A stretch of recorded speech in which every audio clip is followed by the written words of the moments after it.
Pasamos ahora a la palabra de Dios en el libro del Apocalipsis.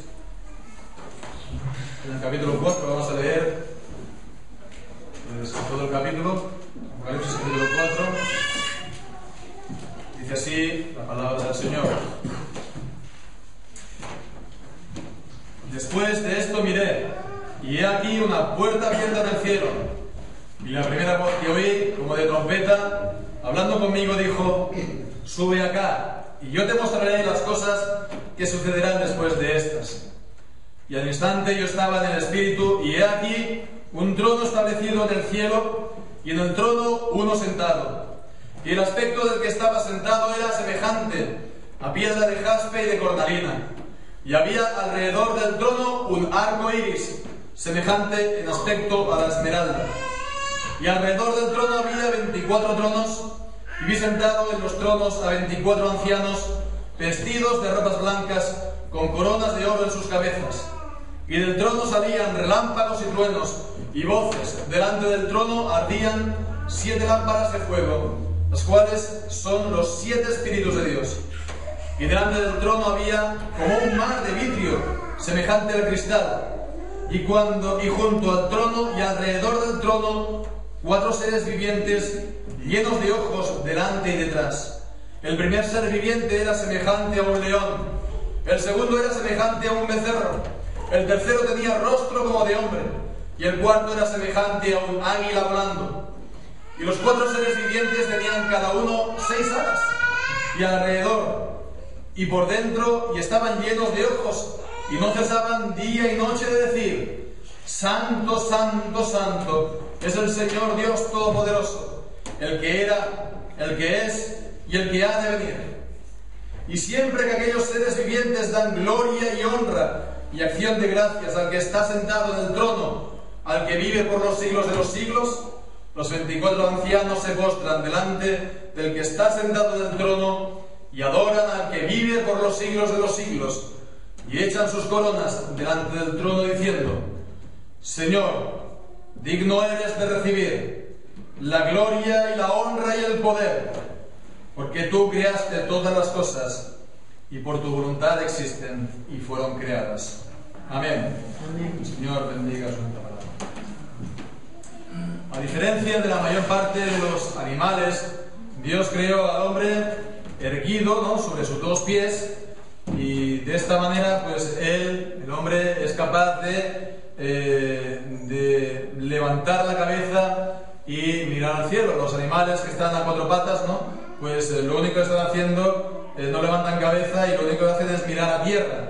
Los hombres pues de esta manera podemos mirar al cielo, y el Señor también ha creado las aves, ¿no?, que estas sí que andan a 2 patas, ¿no?, para que para que ellas, al volar por el cielo, pues nos dé a nosotros también las ganas, ¿no?, el deseo de nosotros también volar, ¿no?, libremente por el cielo.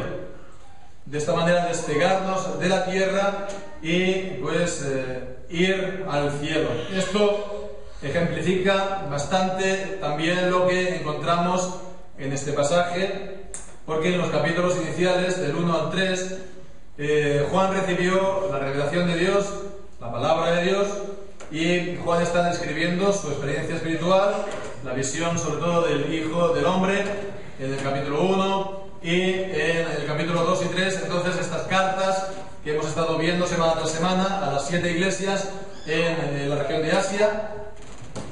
Pero bueno, vemos que tanto la visión inicial como también las cartas a las iglesias tienen referencia, digamos, se referían a la tierra, a lo que ocurría aquí, a la tierra. Y bien, pues ahora Juan sigue en ese estado, dice en el Espíritu, en el versículo 2, es decir, como vimos en el capítulo 1, estaba en éxtasis, estaba en un estado que no es el normal, no es el habitual, ¿no? Y pues él, sí, en el capítulo 1 oyó la voz que le hablaba, pues aquí esa voz le llama de subir al cielo. Y entonces lo que leemos a continuación, lo que hemos leído en el capítulo 4 en adelante, es lo que vio en el cielo. es lo que vio estando en el cielo que no es un estado, ¿no? Un estado del alma no es el cielo, sino que es un lugar, ¿no? Sabemos que se dice a veces que el infierno es un estado, lo ha dicho ahora poco pues Roma, ¿no? El infierno es un estado, ¿no? El estado del alma sin Dios. Pero bueno, el cielo y el infierno igual no es un estado, según la palabra de Dios, es un lugar. Es un lugar donde, en el caso del cielo, se manifiesta la gloria de Dios. Bien, entonces a partir del capítulo 4, como hemos dicho, se abre este conjunto de visiones que tienen que ver con el cielo y que comienza aquí en el capítulo 4 y continúa hasta llegar hasta el final, hasta el capítulo 22, al finalizar del libro del Apocalipsis. Entonces esta parte es la que constituye la parte más importante, es la más extensa y la que contiene pues las visiones difíciles de entender, ¿no? Hemos visto capítulo 1, 2, 3, tiene simbolismo, pero digamos por lo que es conocido el Apocalipsis normalmente y que la gente pues tiene a veces temor de entender, ¿no? De no llegar a entender, son las visiones a partir del capítulo 4. Es la parte más difícil de entender o de interpretar.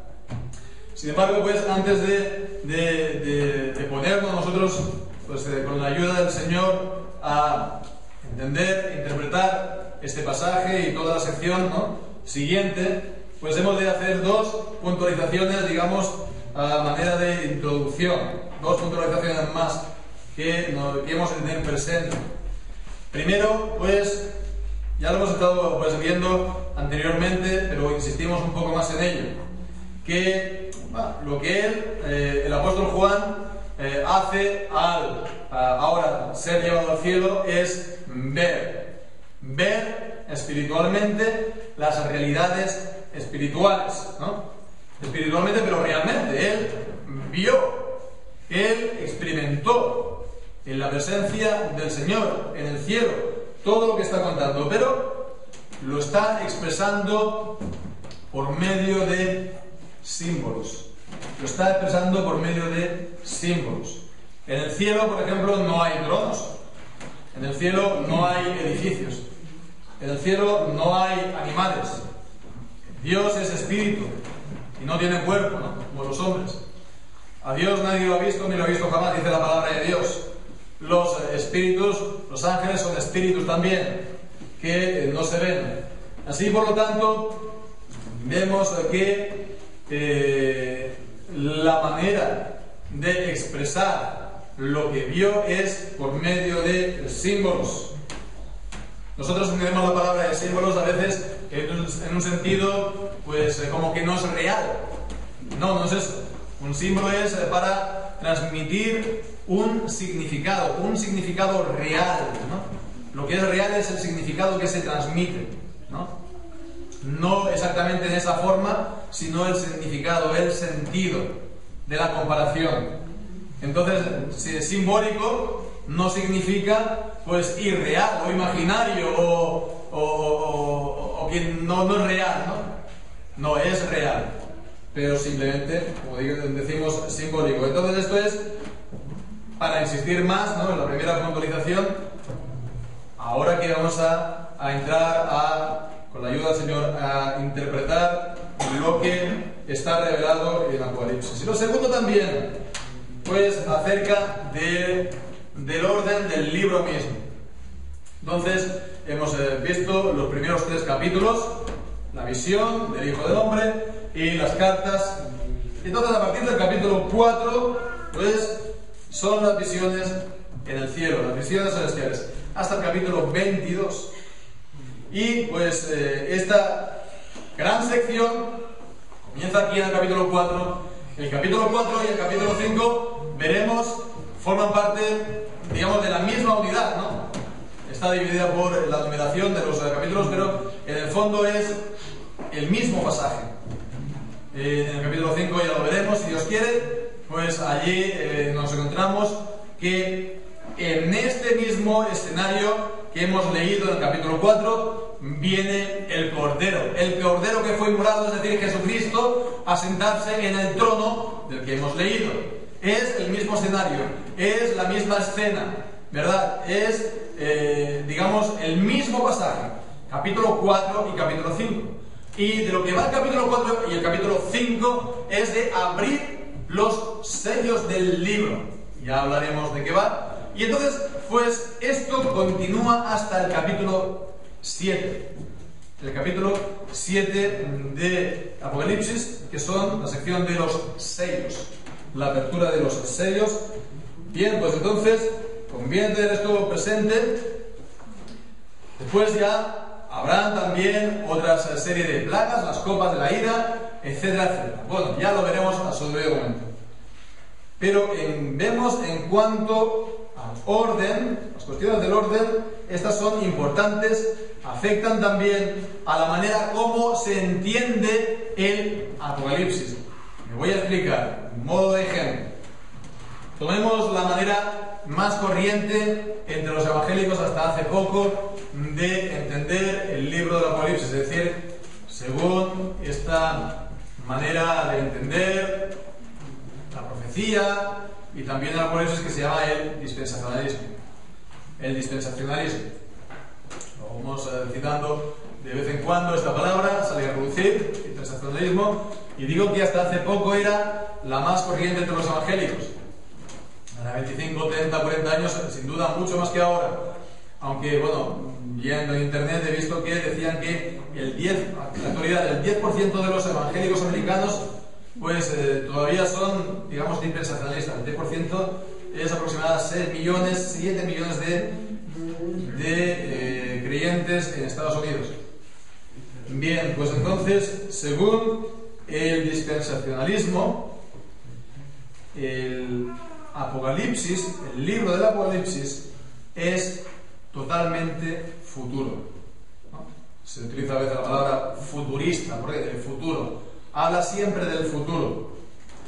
Ellos piensan, las visiones que comienzan a partir del capítulo 4 todavía no han ocurrido, ¿no?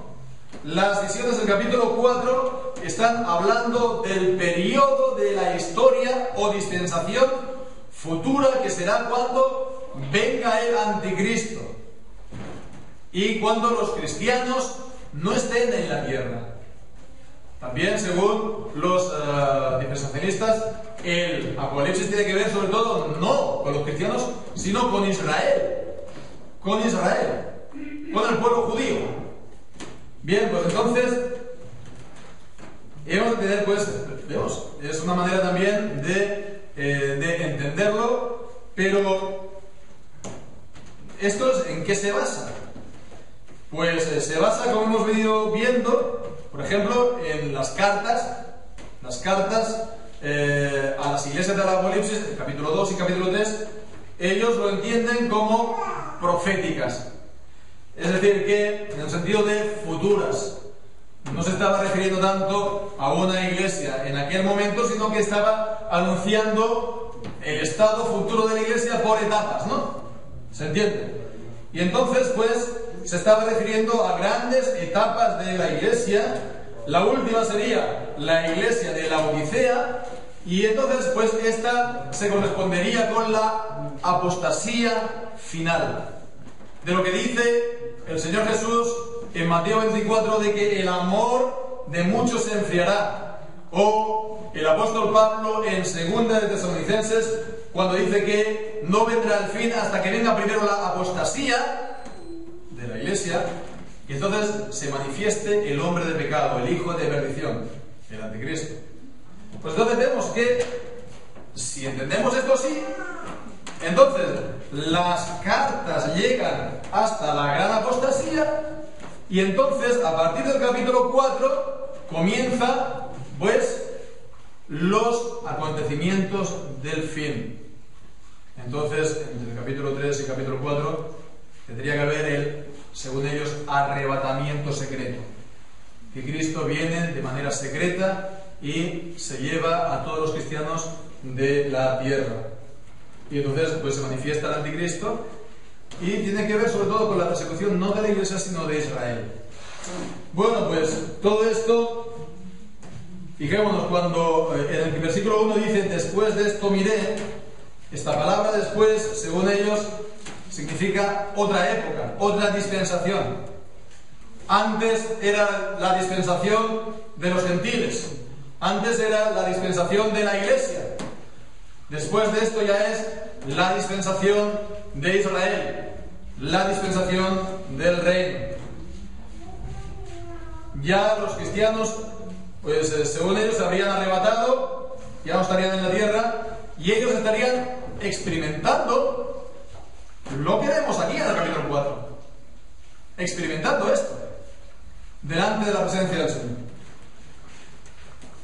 Pero una vez más, todo esto no tiene sentido. Esto no se aguanta en pie.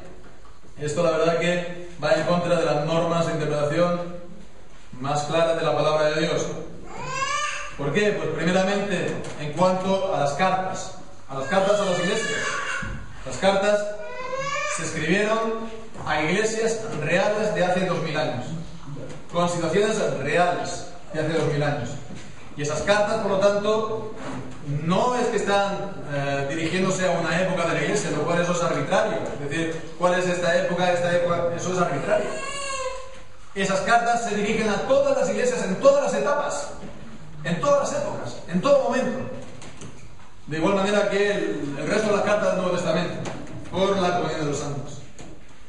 En segundo lugar, después de esto, que vemos aquí en el versículo 1, esta expresión aparece 4 veces en el Apocalipsis, aquí, y además aquí 4 veces más, en el capítulo 7, versículo 1, después de esto, vi a 4 ángeles, y después de esto también en el versículo 9, después de esto miré, y he aquí una gran multitud. Entonces 5 veces más. En el capítulo 15 también, en el versículo 5, dice, después de estas cosas miré, o vi, y el capítulo 18, versículo 1, después de esto vi a otro ángel. Y en el capítulo 19 también, después de esto oí. Entonces vemos después de esto hasta 5 veces, juntamente con estas 6. Y en ningún caso, en ningún lugar, está hablando de otra dispensación, de otra era, digamos, distinta que la que estamos nosotros viviendo. Y en tercer lugar, como vamos a ver, pues porque, como decía el reformador Bullinger, que era el pastor en el tiempo de la Reforma de los años 1500 de Zúrich, entonces él decía que en sus sermones sobre el Apocalipsis, y aquí el apóstol Juan no está diciendo nada nuevo. Aquí el apóstol Juan, en esa visión del capítulo 4, no está diciendo nada nuevo que no se haya dicho antes por los profetas. En, por ejemplo, Isaías capítulo 6, la visión de Isaías. Ezequiel capítulo 1 también, que es lo que nos enfocamos sobre todo en el capítulo 4. Y para el capítulo 5 de Apocalipsis, sobre todo, Daniel. Daniel capítulo 7, los versículos 7 al 14. Daniel 7, del 7 al 14. Entonces vemos que aquí el apóstol Juan se está basando también, ¿verdad? Fue una visión, sí, fue una visión, pero lo que él hace al explicar la visión está tomando el lenguaje de los profetas del Antiguo Testamento, de visiones similares de los profetas del Antiguo Testamento. Bien, pues todo esto conviene tenerlo presente para que, bueno, no vayamos pensando, pues eso, ¿no? Que todo lo que aquí estamos diciendo, o todo lo que estamos aquí leyendo en el libro de Apocalipsis, se refiere todavía a acontecimientos futuros que todavía no tienen nada que ver con nosotros y que todavía no hemos vivido, o que el capítulo 4 no tiene nada que ver con nosotros, ¿no? Esto es algo que también se escribió para los creyentes de hace 2000 años y también para nosotros hoy. Bien, pues entonces, ¿por dónde comenzar a considerar este pasaje? Pues haciéndolo por el principio del versículo 2, leemos allá al instante yo estaba en el Espíritu, y he aquí, un trono establecido en el cielo, y en el trono uno sentado. En lo que viene a continuación, ¿no?, después de esto, es una visión en la que nos encontramos con muchos detalles que nos recuerdan al tabernáculo de Moisés, al templo. Entonces nos está presentando el templo celestial, que Dios está en el templo celestial. En Éxodo se nos dice que Moisés hizo el tabernáculo conforme al modelo que Dios le mostró en el monte, ¿verdad? Bien, pues aquí nos encontramos, por ejemplo, las 7 lámparas en el versículo 5. En el templo, primero en el tabernáculo, después en el templo estaban las lámparas, ¿no?, la lámpara con los 7 brazos, la lámpara. Y después también, como vamos a ver más a continuación, ¿no?, el versículo 6 está hablando del mar de vidrio, que también, como veremos, tiene que ver con el templo y el tabernáculo. No solo esto, sino también el trono, la idea misma del trono. En la Biblia, una y otra vez, sobre todo en los Salmos, nos habla de que Dios tiene en el cielo su trono. Podemos leer en Salmo 11, versículo 4. Salmo 11, versículo 4. Jehová está en su santo templo. Jehová tiene en el cielo su trono. Vemos, el templo y el trono pues están uno enfrente del otro, en paralelo, expresando la misma idea. Después también en el Salmo 103, en el versículo 19, y leemos ahí: Jehová estableció en los cielos su trono, y su reino sobre todos, y su reino domina sobre todos. A continuación vemos la adoración de los ángeles. Bendecid a Jehová vosotros sus ángeles, poderosos en fortaleza, que ejecutáis su palabra, etc. Pero además también hay otros pasajes en el Antiguo Testamento en el que se nos habla de la iglesia como trono de Dios. En Jeremías, sobre todo, leemos ahí en el capítulo 3, versículo 17, que en aquel tiempo llamarán a Jerusalén trono de Jehová. Trono de Jehová. Jerusalén, que es la imagen, ¿verdad?, el tipo del pueblo de Dios ahora, para esta época, ¿verdad?, que está formado pues de todos los creyentes de todas las naciones. O también en Jeremías capítulo 17 y en el versículo 12, que allí leemos: trono de gloria, excelso desde el principio, es el lugar de nuestro santuario. El santuario, el templo de Dios. Y sabemos que el templo de Dios en Jerusalén era una imagen, es un tipo de la iglesia del Señor Jesucristo. Por eso nos dice en 1 Corintios, en el capítulo 3, que somos el templo de Dios, somos el templo del Espíritu. Bien, pues todo esto vemos tiene un profundo significado también para nosotros. Juan fue llevado al cielo, y entonces, ¿qué es lo que ve? Lo primero que ve es el trono de Dios. El trono de Dios. Como decíamos, es un símbolo. En el cielo no hay un trono, ¿no?, hecho de materiales, ¿no?, material, ¿no? Pero entonces es un símbolo, ¿para qué? Para hablar del reinado, para hablar del dominio, para hablar de la soberanía de Dios, para decir que, expresar la idea de que Dios es soberano. Dios domina sobre todas las cosas desde el cielo. Dios es soberano. Dios no tiene principio ni fin. Dios es eterno. No existían las cosas y Dios ya eternamente existía desde toda la eternidad. Entonces Dios llamó todas las cosas a la existencia. Dios conoce todas las cosas y las conoce desde la eternidad. no es porque las haya, digamos, visto, ¿verdad?, como ellas eran, sino porque las vio en sí mismas.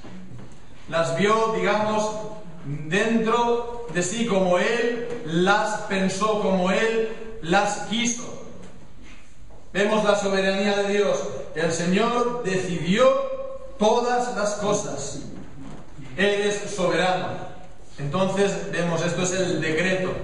Dios que decidió en sí mismo el transcurso de todas las cosas, solamente por su voluntad, el beneplácito de su voluntad. Dios es el soberano, entonces, sobre todas las cosas del universo, del mundo, de la historia, de la gran historia de las naciones, ¿no? De cómo las naciones van yendo a través de los siglos, de la historia, de las cosas pequeñas de nuestra vida. Y por eso dice Jesús en los Evangelios que no cae un pájaro en el campo sin vuestro Padre, sin su voluntad. Entonces vemos que Él es el Rey que se sienta sobre el trono y de manera especial, hemos visto, su trono es la Iglesia. La Iglesia es su trono especial, la Iglesia del Señor Jesucristo. Él, sobre todo Jesucristo, el Rey, se sienta en el trono de su Iglesia. Él es el Rey que domina sobre toda la Iglesia universal. Jesucristo es el único Rey. Entonces Él no tiene necesidad de compartir ese lugar de Rey con lugartenientes. Él no tiene necesidad de que haya otro que se siente en el trono en su lugar, ¿verdad? No tiene necesidad de vicario. Jesucristo es la cabeza de la Iglesia universal. Es el pastor de la Iglesia universal. No tiene necesidad de que haya otro pastor de la Iglesia universal, ni otra cabeza de la Iglesia universal. Y sabemos que todo esto es lo que dice el Papa de Roma de sí mismo, que Él es la cabeza de la Iglesia universal y que Él es el pastor de la Iglesia universal, que es el que juzga a todos y no puede ser juzgado por nadie. Pero Él, al decir esto es una terrible blasfemia y es una enorme afrenta a la única cabeza de la Iglesia, que es nuestro Señor Jesucristo. Pero esto también, el ver el trono en el cielo, esto es un mensaje de ánimo indecible para los creyentes y para la Iglesia en pruebas. Y hemos estado viendo los capítulos 2 y 3 de Apocalipsis, y entonces hemos estado viendo estas pruebas que estaban ellos experimentando en todas las congregaciones, ¿verdad? Ahí estaban pues los herejes, estaban los nicolaitas, ahí estaban pues también las persecuciones de los judíos, ahí estaban también las persecuciones de los romanos. El apóstol mismo, que era pues el pastor de la iglesia en Éfeso, estaba exiliado en la isla de Patmos. Entonces vemos que esto era una fuente de ánimo. El saber esto era una fuente de ánimo, de fortaleza para los creyentes y para las iglesias en estas dificultades, en estas persecuciones, en estas pruebas. Y el saber que todas estas cosas forman parte también de la voluntad de Dios. Forman parte de los planes de Dios. Él es el soberano y Él ha ordenado todas las cosas, incluido estas. El saber, por lo tanto, que, bueno, aquí estamos nosotros, sí, pero que en cualquier situación que nos encontremos, por mala que ella sea, sabemos que Dios tiene el control. Sabemos que Dios tiene el control. Sabemos que esto no nos viene por azar. Sabemos que esto no nos viene por el azar. A veces cuando ocurren grandes tragedias, pues se intenta consolar a la gente diciendo, no, esto no tiene sentido. Sí tiene sentido. Nosotros no vemos el sentido está en Dios, Él lo sabe. Pero las cosas no vienen por el azar. Las cosas no vienen porque sí. Dios es el soberano, Dios lo controla todo. Entonces, Dios es, por tanto, poderoso para, en cualquier momento, cambiar estas circunstancias, o, en todo caso, siempre Él las ha ordenado para nuestro bien, como nos dice también Romanos capítulo 8. Por lo tanto, nosotros esto nos lleva a ¿qué? A encomendarnos a Él. Hágase la voluntad del Señor, porque sabemos que será buena para nosotros. Bien, pues esto en cuanto a lo primero que vio, el trono, pero aprendemos más acerca de Dios, esta visión del trono celestial, vemos más acerca de Dios y también del servicio a Dios, al de Dios y su servicio que se le da en el cielo. Y seguimos leyendo entonces, un trono establecido en el cielo, versículo 2, y en el trono uno sentado. Y dice, y el aspecto del que estaba sentado era semejante a piedra de jaspe y de cornalina. Bien, pues aquí vemos cómo lo que decíamos no es algo nuevo lo que está diciendo aquí el apóstol Juan, porque está retomando lo que decía Ezequiel capítulo 1, versículos 26 y 27. Dice, y sobre la expansión que había sobre sus cabezas se veía la figura de un trono que parecía también a piedra de zafiro, y sobre la figura del trono había una semejanza que parecía de hombre sentado sobre él. Y vi apariencia como de bronce refulgente, como apariencia de fuego dentro de ella alrededor, desde el aspecto de sus lomos para arriba y de sus lomos para abajo. Vi que aparecía como fuego y que tenía resplandor alrededor. Me dice también como parece el arco iris que está en las nubes el día que llueve. Así era el parecer del resplandor alrededor. Esta fue la visión de la semejanza de la gloria de Jehová. Bien, pues aquí también se nos dice acerca del trono y de uno sentado sobre él. Ezequiel pues tal vez da algo más de detalles. Dice que el trono era semejante a piedras preciosas, y también está pues describiendo al que está en él, lo está también describiendo en términos pues que también nos recuerda a Apocalipsis capítulo 1, la visión del Hijo del Hombre, cuando aparece y dice acerca del bronce refulgente. Pero vemos que aquí Juan está omitiendo muchos detalles. No habla de la forma del que estaba sentado, solamente dice que su aspecto era semejante a piedra de jaspe y de cornalina.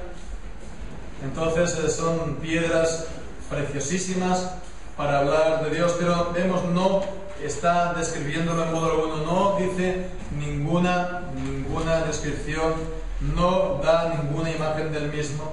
Por lo tanto vemos que a Dios no se le puede representar por imágenes, ¿verdad? Y que es una temeridad hacerlo. A Dios, cuanto más incluso querer hacerlo pues, a la Trinidad, ¿no? Hay iconos, ¿no? Sobre todo de los llamados ortodoxos, los orientales, ¿no? De Grecia o de Rusia, los cristianos orientales que tienen estos iconos, estas imágenes, a veces de la Trinidad, ¿no? Que representan pues por medio de rostros humanos a cada una de las personas de la Trinidad. Pero vemos que aquí no se da ninguna imagen, es una temeridad, es ir mucho más allá de lo que la palabra de Dios primeramente ha ordenado, que no nos hagamos ninguna imagen, y después tampoco vemos aquí el ejemplo en la Escritura. Quien estaba sentado en el trono más propiamente era Dios Padre. Lo vemos porque a continuación lo que hemos leído en el capítulo 4 y también en el capítulo 5 vemos al Dios Trinitario, vemos también al Hijo y vemos también al Espíritu Santo. Primeramente, el versículo 5, al Espíritu, dice que delante del trono ardían 7 lámparas de fuego, que decíamos era un detalle del mobiliario del templo, pero que simbolizaban la continua presencia del Señor en el templo. Bien, pues aquí dice, las cuales son los 7 Espíritus de Dios. 7 para hablar de todas sus obras, de la multiforme gracia, la multitud de su manera de obrar en los hombres, del Espíritu Santo. Y en el capítulo 5, pues veremos, aparece Jesucristo, aparece el Cordero. Dice el versículo 7, capítulo 5, versículo 7, y vino y tomó el Cordero de la mano derecha del que estaba sentado en el trono, y el cordero era el cordero inmolado, pues el que había sido sacrificado, y entonces vemos en el versículo 13 cómo Él se sentó en el mismo trono.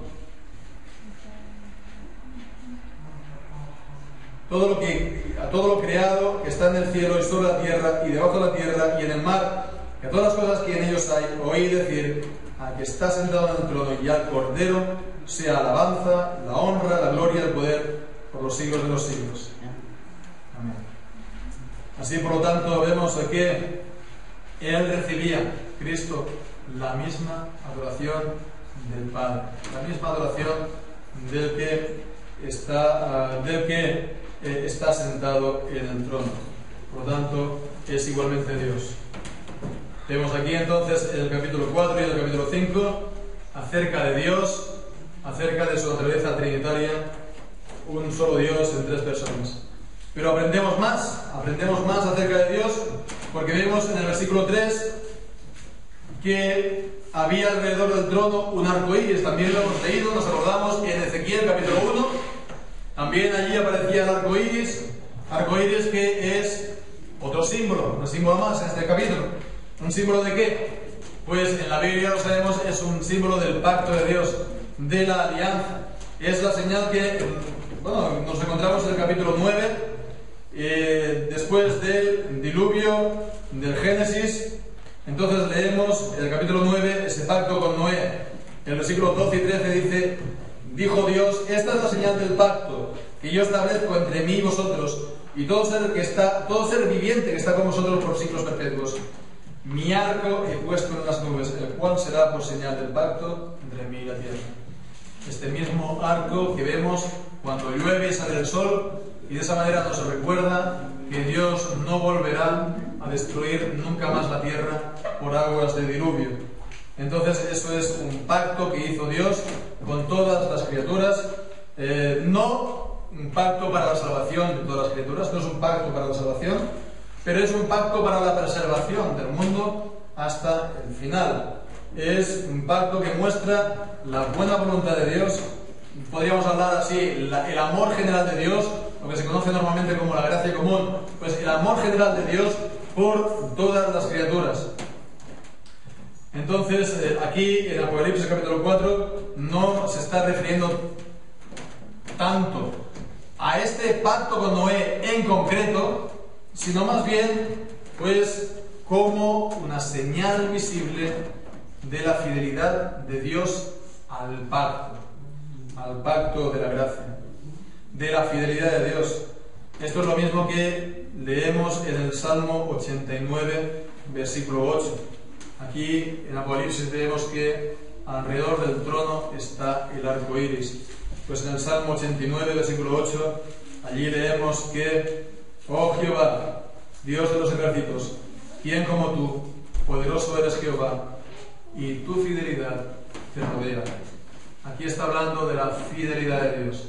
La fidelidad de Dios a sus promesas. La fidelidad de Dios a su pacto. Vemos el arco alrededor, en proximidad de la Trinidad, del Padre, del Hijo, del Espíritu Santo. Aquí está mostrando entonces también este pacto entre las personas mismas de la Trinidad, el pacto de la redención, ese pacto desde toda la eternidad para salvar al pueblo que Dios eligió, para dárselo a Cristo, para que Cristo muriera por él, al pueblo elegido. Vemos después esta alianza, este pacto está allí delante de Dios, delante del trono. Entonces vemos que esta alianza y este pacto, es una realidad delante de Dios.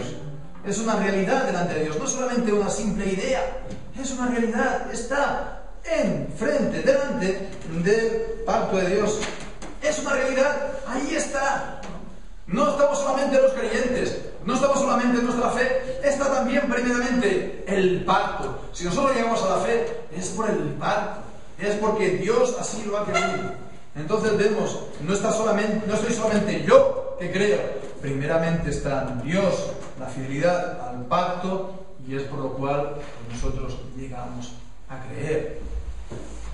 Bien, pues entonces esa fidelidad al pacto vemos más aún en este capítulo el servicio de Dios. El servicio de Dios. El servicio que Dios recibe en el cielo. Leemos allí en el versículo 4, alrededor del trono había 24 tronos. Y vi sentados en los tronos a 24 ancianos, vestidos de ropas blancas con coronas de oro en sus cabezas. Los 24 tronos, esto es una imagen de la palabra de Dios, un símbolo, ¿para qué? Pues justo después de hablar del pacto, por el arco iris, aquí está hablando del pueblo del pacto. Está hablando del pueblo del pacto. Vemos qué maravillosa relación. Es un símbolo, los 24 ancianos, del pueblo de Dios. Del pueblo de Dios. ¿Por qué lo sabemos? ¿Por qué lo sabemos? La misma palabra de Dios nos lo dice. 24 vemos son 2 veces 12. 2 veces 12. Leemos en el capítulo 21 de Apocalipsis. Capítulo 21 de Apocalipsis. En el versículo 12. Ahí leemos de la Jerusalén celestial, la nueva Jerusalén que desciende del cielo. Tenía un muro grande y alto con 12 puertas, y en las puertas 12 ángeles, y nombres escritos que son los de las 12 tribus de los hijos de Israel. Vemos primeramente los 12 tribus del pueblo de Israel, y en el versículo 14 leemos: y el muro de la ciudad tenía 12 cimientos, y sobre ellos los 12 nombres de los 12 apóstoles del Cordero. Entonces vemos en el Antiguo Testamento el pueblo de Israel tenía 12 tribus, en el Nuevo Testamento 12 apóstoles. Así vemos el pueblo del Antiguo Testamento y el pueblo del Nuevo Testamento juntos. Vemos, por otra parte, la unidad del pueblo de Dios. Vemos la unidad del pueblo de Dios. Dios solamente tiene un pueblo. Dios tiene solamente un pueblo desde la fundación del mundo. Y esto pues vemos que está chocando, ¿verdad? Con la también teoría de los dispensacionalistas, que separan radicalmente Israel de la Iglesia del Nuevo Testamento, ¿no? El Dios tiene solamente un pueblo, no tiene dos pueblos. Y Dios trata de la misma manera a su pueblo, en el Antiguo Testamento y en el Nuevo Testamento. Y vemos que incluso se dirige el Nuevo Testamento a los creyentes como a Israel. Y en la carta de Santiago, ¿verdad? En el capítulo 1, versículo 1 dice: Santiago, siervo de Dios y del Señor Jesucristo, dice a las 12 tribus que están en la dispersión. ¿Qué 12 tribus son? Todas las iglesias. Todas las iglesias que están por todas partes. Bien, después también en el capítulo 2 habla también de la sinagoga.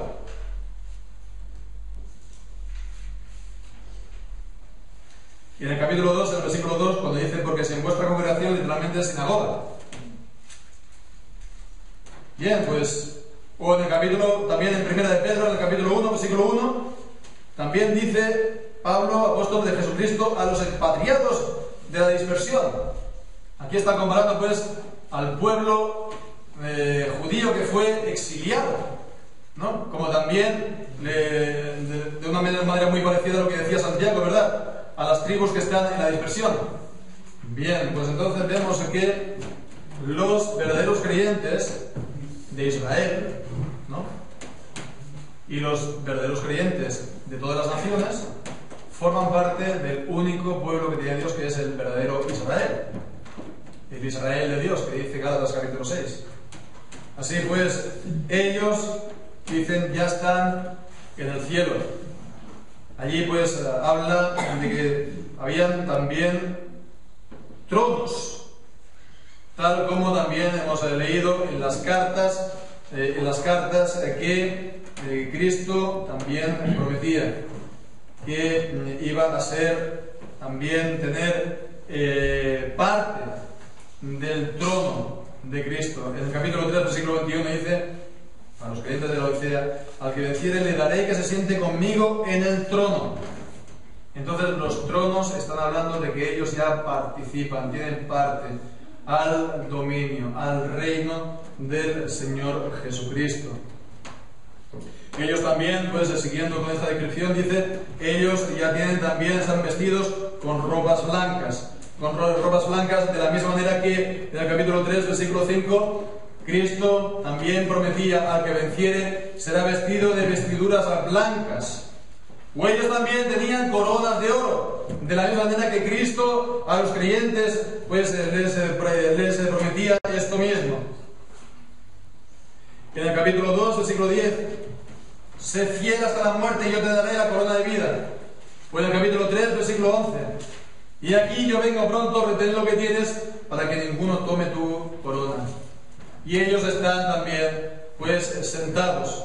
Ellos están sentados en el trono, como hemos dicho, pues compartiendo esa autoridad del Señor Jesucristo como Rey. Conocemos más también acerca del servicio y del santuario celestial. Leemos también a continuación que en el versículo 5, del trono salían relámpagos y truenos, una imagen que nos recuerda a Israel en Sinaí, en el capítulo 19, 20 de Éxodo, y también todo lo que nos dice en Hebreos capítulo 12, de cómo pues no nos hemos acercado pues al monte que ardía, a los relámpagos, a los truenos, a las trompetas, sino a la Jerusalén celestial. Pues aquí está hablando en un sentido pues también que nos recuerda esto, y dice también en el versículo 6, delante del trono había como un mar de vidrio semejante al cristal. Y aquí pues está retomando otra imagen del mobiliario del templo. Está hablando del mar, de la fuente que nos encontramos tanto en el templo como en el santuario, en el tabernáculo, perdón, en Primera de Reyes capítulo 7,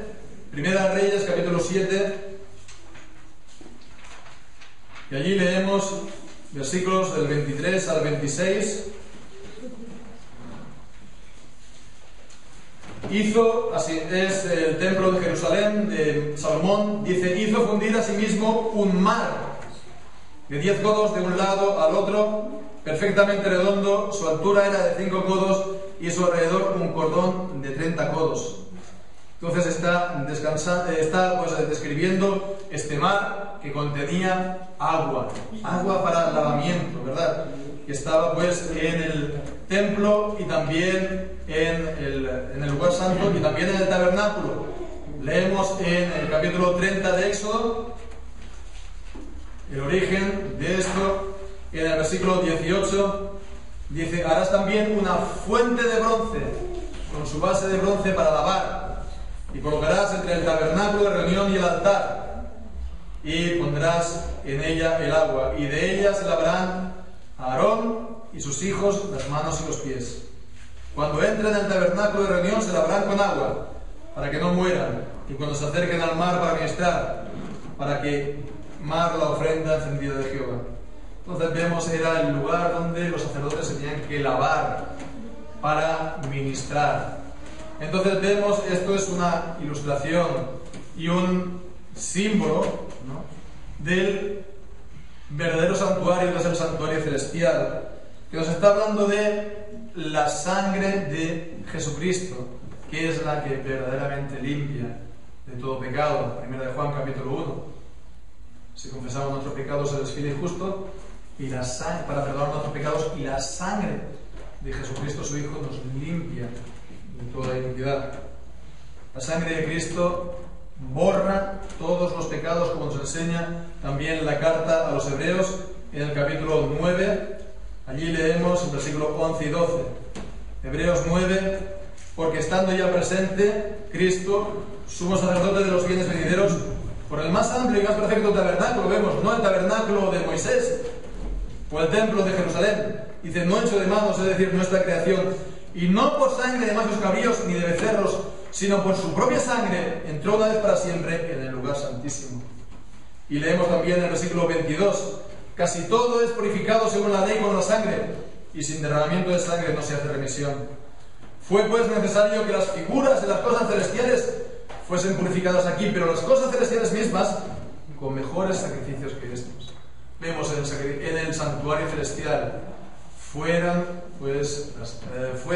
purificados, ¿no?, con la verdadera sangre del verdadero sacrificio, que es el sacrificio del Señor Jesucristo. Entonces, ¿qué es lo que esta sangre purifica?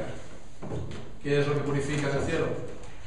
Evidentemente, pues a los creyentes que están ya sentados ahí. Aquí están los creyentes sentados.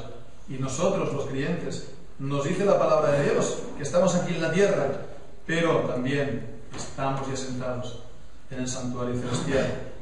En el capítulo 2 de Efesios, versículo 6, dice: juntamente con Él, con Cristo, nos resucitó y asimismo nos hizo sentar en los lugares celestiales con Cristo. La sangre de Jesucristo, vertida y derramada en ese sacrificio una vez y para siempre, nos ha limpiado y purificado para que nosotros estemos sentados en el santuario celestial. Por último, también en cuanto al servicio que se le da a Dios en el cielo, hemos visto en el versículo 5, lo hemos comentado, estos símbolos del poder de Dios, esta teofanía de Dios en Sinaí. Y también, pues, en el versículo 6 en adelante, vemos cómo habla también de estos 4 seres vivientes llenos de ojos delante y detrás. Entonces, aquí está también retomando el apóstol Juan lo que dijo Ezequiel en el capítulo 1, Ezequiel capítulo 1. Y ahí leemos en el versículo 5, en medio de ella, la figura de 4 seres vivientes, y después escribe también la apariencia, pues también tenía caras, y también pues tenían también el mismo aspecto. ¿Qué dice aquí? Aquí dice que en el Apocalipsis, en el versículo 7, uno era semejante a un león, el segundo un becerro, el tercero rostro de hombre y el cuarto como águila volando. Es exactamente lo mismo que encontramos en Ezequiel capítulo 1. Entonces vemos de quién están hablando aquí. Pues está hablando de ángeles. En concreto, en Ezequiel capítulo 10, versículo 20, allí leemos que se trata de los querubines. En cuanto, versículo 9, versículo 10, y miré, y he aquí 4 ruedas junto a los querubines, junto a cada querubín una rueda, y el aspecto de las ruedas era como de crisólito, y en cuanto a su apariencia, los 4 eran de la misma forma, etcétera, etcétera. Entonces vemos, está hablando de estos ángeles, ¿no? De hecho, en el tabernáculo, sabemos, estaban las imágenes de los querubines cubriendo el arca. Querub es cercano, está hablando de la cercanía al trono de Dios. Y también, pues, lo que dice aquí en el versículo 8, pues ellos están alabando sin cesar. Ellos tenían 6 alas, como los ángeles en Isaías capítulo 6. En la visión de Isaías, que tenían 6 alas, y con 2 alas volaban, con 2 se cubrían los ojos y con 2 se cubrían los pies, y clamaban continuamente estos ángeles, que allí se les llama serafines, dice: Santo, Santo, Santo, el Señor de los ejércitos, toda la tierra está llena de su gloria. Y aquí en el versículo 8 dice: Santo, Santo, Santo es el Señor Dios Todopoderoso, el que era, el que es y el que ha de venir. Y ya pues vimos el capítulo 1, que es el significado del nombre Jehová. Entonces son 4, vemos que estas figuras: león para hablar de la majestad, ¿no?, del buey para hablar de su fortaleza en el servicio, también del hombre para hablar de su inteligencia. Entonces vemos que también está hablando de que estaban llenos de ojos, de conocimiento, y después también en cuarto lugar de águila, de la rapidez y la presteza. Y ellos son 4, pues, para hablar de los 4 puntos cardinales, ¿verdad? El norte, sur y este, oeste. Y entonces ellos son los ángeles de los que nos habla Hebreos capítulo 1, versículo 14, cuando dice que los ángeles son también espíritus ministradores enviados para servicio a favor de los que serán herederos de la salvación. Son ángeles, son pues los espíritus que sirven a Dios, que cumplen el decreto, que cumplen la voluntad de Dios y que también de una manera especial están asistiendo a los creyentes, aunque no los veamos, pero nos están también guardando, nos están también protegiendo. Entonces vemos, ellos están delante de la presencia de Dios, adorando al Señor, juntamente también con los 24 ancianos. Entonces ellos están alabando a Dios y los 24 ancianos están después también respondiendo en adoración. Ellos están, lo vemos aquí en el versículo 8, diciendo: Santo, Santo, Santo es el Señor Dios Todopoderoso. Y entonces los 24 ancianos, versículo 10, dice: ellos se postran delante del que está sentado en el trono, delante del Señor, se postran, se arrodillan, caen delante de Él y lo adoran, al que vive por los siglos, al Eterno. Echan sus coronas delante del trono, se quitan las coronas, toda su honra, toda su dignidad, para echarla a los pies de Dios. Y después dicen: Señor, digno eres de recibir la gloria y la honra y el poder, porque tú has creado todas las cosas, y por tu voluntad, veamos, por tu voluntad solamente, tú el soberano, tú las existen y fueron creadas, y por la voluntad de Él también subsisten hasta el día de hoy, como nos dice la palabra de Dios en los Salmos.